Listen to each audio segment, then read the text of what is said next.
आज हम पढ़ेंगे एनसीईआरटी सार संग्रह, महेश कुमार वर्णवाल की बुक है।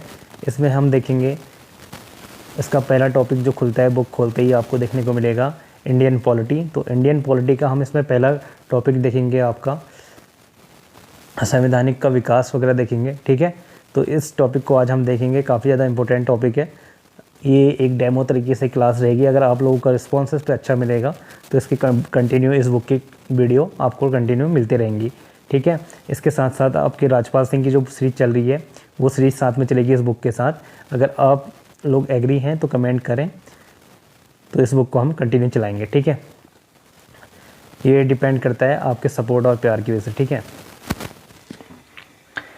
आज हम बात करेंगे भारतीय राज्य व्यवस्था के बारे में। ठीक है, इंडियन पॉलिटी।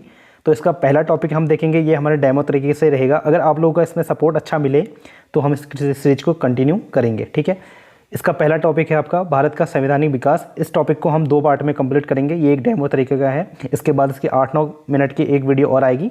अगर आपको अच्छी लगेगी तो कमेंट करना। ठीक है, इसके हिसाब से ही हम आगे वीडियो चलाएंगे। पहला क्वेश्चन देखते हैं इसका। रेगुलेटिंग एक्ट 1773 में सर्वोच्च न्यायालय की स्थापना कहाँ की गई थी? तो देखिए दोस्तों, भारत में रेगुलेटिंग एक्ट के तहत ही, यानी कि आपका रेगुलेटिंग एक्ट आया था 1773 में, तो इसके तहत ही भारत में सर्वोच्च न्यायालय की स्थापना कहाँ की गई थी, पूछा गया है रेगुलेटिंग एक्ट के तहत। ठीक है, रेगुलेटिंग एक्ट आपका 1773 में आया था। ठीक इसके 1 साल बाद 1774 में ही कलकत्ता में रेगुलेटिंग एक्ट की स्थापना करी गई थी।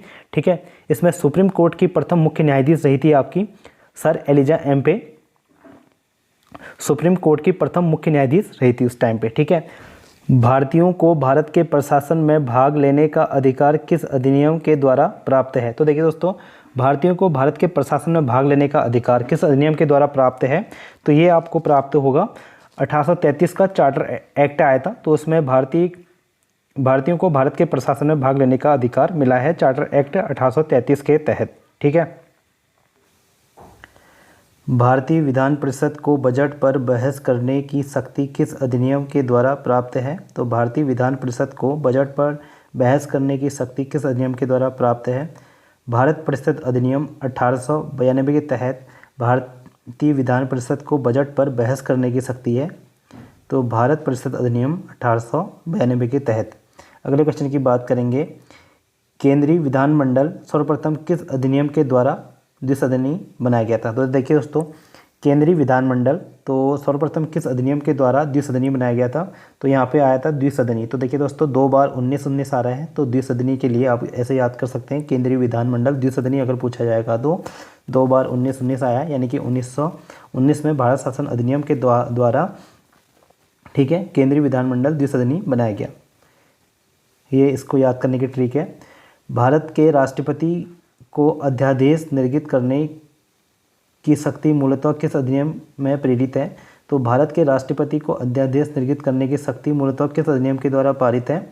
ये भारत शासन अधिनियम 1935 के तहत, ठीक है, प्रेरित है। अब इसमें हम बात करेंगे भारत का संवैधानिक विकास कुछ इस तरीके से है। एक तरफ से इसमें ईस्ट इंडिया कंपनी के अंतर्गत दिया गया है और दूसरी साइड इसमें दिया गया है ब्रिटिश क्राउन के अंतर्गत। ठीक है, ये आप देख रहे हैं।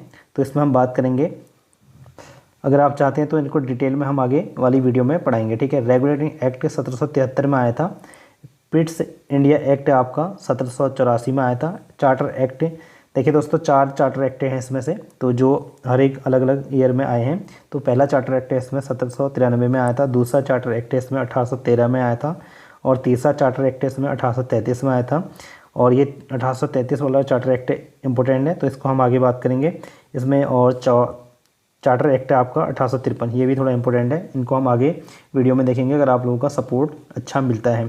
तो ब्रिटिश क्राउन के अंतर्गत बात करेंगे, भारत शासन अधिनियम 1858, ठीक है, भारत परिषद अधिनियम 1861, भारत परिषद अधिनियम 1892, भारत परिषद अधिनियम 1919, ठीक है, और भारत शासन अधिनियम 1919, भारत शासन अधिनियम 1935, भारतीय स्वतंत्रता अधिनियम 1947। ठीक है, ये है। केंद्र में द्वैत शासन व्यवस्था किस अधिनियम के द्वारा लागू की गई? तो देखिए दोस्तों, केंद्र में द्वैत शासन व्यवस्था किस अधिनियम के द्वारा लागू करी गई?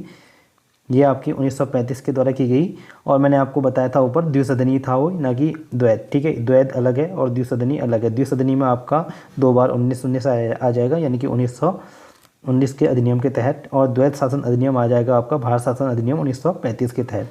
ठीक है, आगे बात करेंगे ब्रिटिश भारत में किस अधिनियम में संघीय शासन का प्रावधान है। तो ब्रिटिश भारत में किस अधिनियम के तहत संघीय शासन का प्रावधान है, पूछा गया है। तो ये आपका भारत शासन अधिनियम के तहत 1935 में संघीय शासन का प्रावधान दिया गया है। अखिल भारतीय संघ स्थापित करने का प्रावधान किस अधिनियम में किया गया है। तो देखिए दोस्तों, अखिल भारतीय संघ स्थापित करने का प्रावधान किस अधिनियम में दिया गया है। तो ये दिया गया आपका भारत शासन अधिनियम 1935 के तहत। ठीक है, अखिल भारतीय संघ स्थापित करने का प्रावधान दिया गया है भारत शासन अधिनियम 1935 के तहत। अगले क्वेश्चन पे चलेंगे। भारत के संविधान में, ठीक है, भारत का जो संविधान है इसमें केंद्र और राज्यों के मध्य किया गया शक्तियों का विभाजन। ठीक है, तो केंद्र और राज्य के बीच में किया गया शक्तियों का विभाजन तो किस अधिनियम में दिया गया है। तो भारत सरकार अधिनियम 1935 के तहत। ठीक है, देखिए यहाँ पे शासन नहीं है, यहाँ पे सरकार है।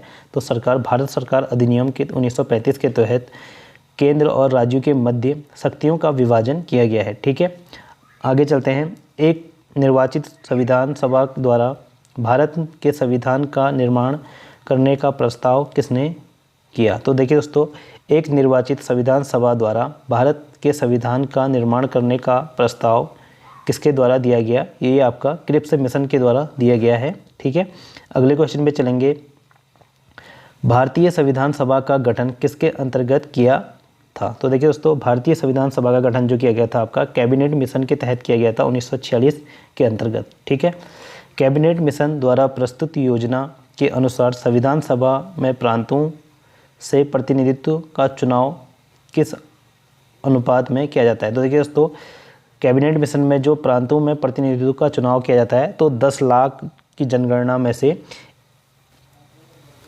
एक सदस्य चुना जाता है। तो देखिए दोस्तों, 10 लाख जनसंख्या में से एक सदस्य चुना जाता है। कैबिनेट मिशन द्वारा प्रस्तुत योजना के अनुसार संविधान सभा के प्रांतों के प्रतिनिधित्व, ठीक है, प्रांतों के प्रतिनिधित्व चुने जाते हैं। 10 लाख जनसंख्या पर एक सदस्य चुना जाता है प्रांतों के प्रतिनिधित्व। ठीक है, आगे बात करते हैं। भारतीय संविधान का निर्माण करने वाला संविधान सभा के सदस्यों का चुनाव किसके द्वारा किया गया है। ठीक है, भारतीय संविधान का निर्माण करने वाला संविधान सभा के सदस्यों का चुनाव किसके द्वारा किया गया है। तो ये किया गया आपका विभिन्न प्रांतों की विधानसभाओं के द्वारा। ठीक है, विभिन्न प्रांतों के विधानसभाओं के द्वारा किया गया है। अब यहाँ पे आपको एक चार्ट देखने को मिलेगा, तो थोड़ा इस चार्ट को देख लेते हैं। तो आजकल यहाँ से भी क्वेश्चन देखने को मिल रहे हैं, ये भी इम्पोर्टेंट चार्ट लग रहा है। ठीक है, अब हम बात कर दें अंतरिम सरकार की बात करेंगे कैबिनेट मिशन के तहत 1946 में। ठीक है, इसमें हम बात करेंगे सदस्य और उनको सौंपे गए विभाग। ठीक है, तो यहाँ से भी हो सकता है आने वाले टाइम पे क्वेश्चन बने। लाल बहादुर शास्त्री जो थे